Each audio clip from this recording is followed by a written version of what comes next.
yang nanti November kalau tidak dibuat undang-undang yang baru, dia menjadi undang-undang yang betul-betul tidak sah lagi dan kembali lagi ke undang-undang tenaga kerja, undang-undang petani, undang-undang pangan dan seterusnya. Nah, beginilah saudara-saudara sekalian yang saya ingin gambarkan betapa sesungguhnya perjuangan kita petani, nelayan, buruh ya, dengan kekuatan kita yang sudah ada, kita sudah berhasil berhadapan-hadapan dengan mereka dan ya kita harus terus memperbesar kekuatan pergerakan kita karena ya ternyata kita tidak cukup kuat kalau hanya sekedar melakukan perlawanan perjuangan dengan gerakan sosial kita. Ya, dan banyaklah isi dari undang-undang cipta kerja itu yang memang menghapuskan semuanya. Jadi undang-undang cipta kerja ini secara tidak langsung sesungguhnya bertentangan dengan pesan, maksud, substansi dari negara kesejahteraan yang sudah ada di dalam konstitusi kita, yaitu pasal 33 Undang-Undang 45 dan pasal-pasal lainnya. Dan secara tidak langsung Undang-Undang Cipta Kerja tersebut bertentangan dengan pasal 33. Itulah mengapa kita menang di Mahkamah Konstitusi. Nah, inilah saudara-saudara sekalian, ya, jabaran-jabaran dari kita, ya, bagaimana perjuangan kita begitu besarnya beratnya. Ya, jadi WTO, World Bank itulah yang paling tidak mau dengan undang-undang perlindungan pemberdayaan petani. Yang tidak mau dengan undang-undang pangan tersebut, yang tidak mau dengan undang-undang tenaga kerja ini. Itulah yang mendorong dibuatnya undang-undang cipta kerja. Dan itulah yang berkedok ya pertemuan G20 kemarin di Bali kemarin. Itu sesungguhnya adalah pertemuan IMF dan pertemuan World Bank dan juga WTO. Saudara-saudara sekalian, materi ini panjang lagi ya soal kedaulatan pangan. Ya. Jadi perjuangan kita petani Indonesia, kalau saya mau meringkas ya dari 13 platform kita itu menjadi 6 karena partai kita ini nomor 6. Kalau dibilang 13 nanti 70 orang pula nomor 13 itu. Saya mau bilang ada 6 yang poin yang mau kita perjuangkan yang menjadi platform kita, yaitu demokrasi politik, kedaulatan rakyat.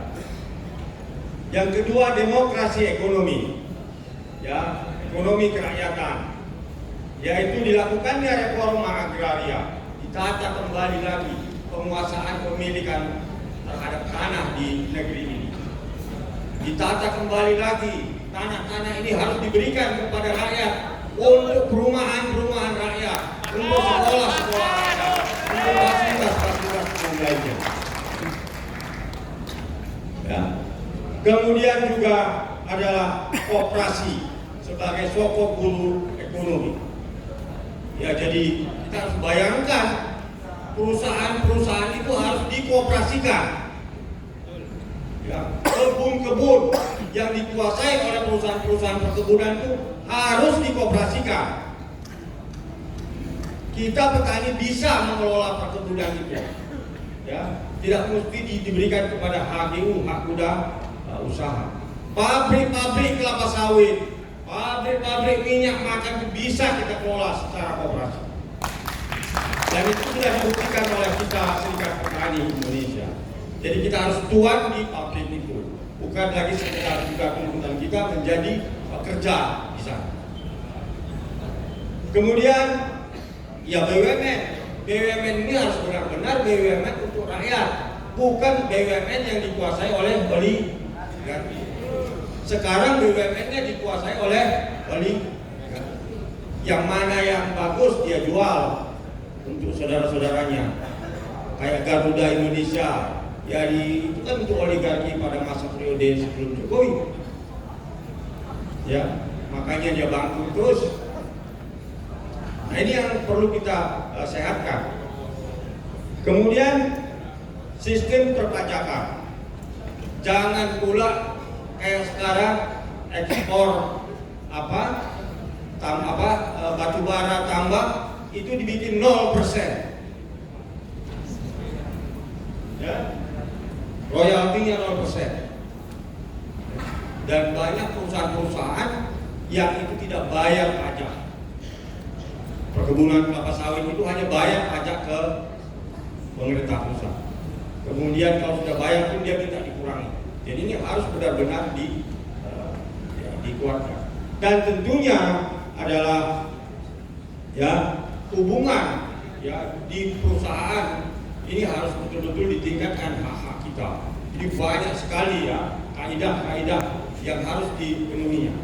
Di tingkat internasional ya yang Serikat Petani Indonesia juga ikut. Ya, kita sudah sekarang mendorong agar ada suatu kode etik dan hukuman bagi korporasi-korporasi yang melanggar hak asasi terhadap para buruh. Ini sedang kita susun sekarang, yang merusak lingkungan dan juga merampas tanah-tanah petani. Dan tentunya berkaitan dengan jaminan sosial. Dan tadi sudah disampaikan, ya keadilan sosial khususnya bagi kelompok-kelompok tertentu, ya perempuan, ya anak, disabilitas, masyarakat adat dan rakyat-rakyat khusus lainnya yang memang perlu dilindungi, seperti dengan yang dicantumkan pada pasal 34. Kemudian pemerintahan dan pelayanan publik untuk rakyat kebanyakan, bukan seperti yang sekarang ini yang harusnya gratis tapi dijadikan bayar. Yang mana memang pelayanan publik harus diberikan, tidak seperti yang terjadi sekarang. Poin kelima, ini memang harus menjadi tema kita, di mana pada abad 19 bahkan abad 20 belum menjadi perhatian, yaitu keselamatan alam ini, keberlangsungan terhadap alam kita ini. Ini yang tidak betul-betul diperhitungkan pada masa-masa waktu lalu dan ke depan harus kita perhitungkan. Dan yang keenam, soal perdamaian dunia. Ya, kita tidak bisa mengabaikan itu, apalagi sebagai sebuah partai buruh, partai masyarakat dunia, maka kita harus terdepan dalam memperjuangkan masyarakat dunia.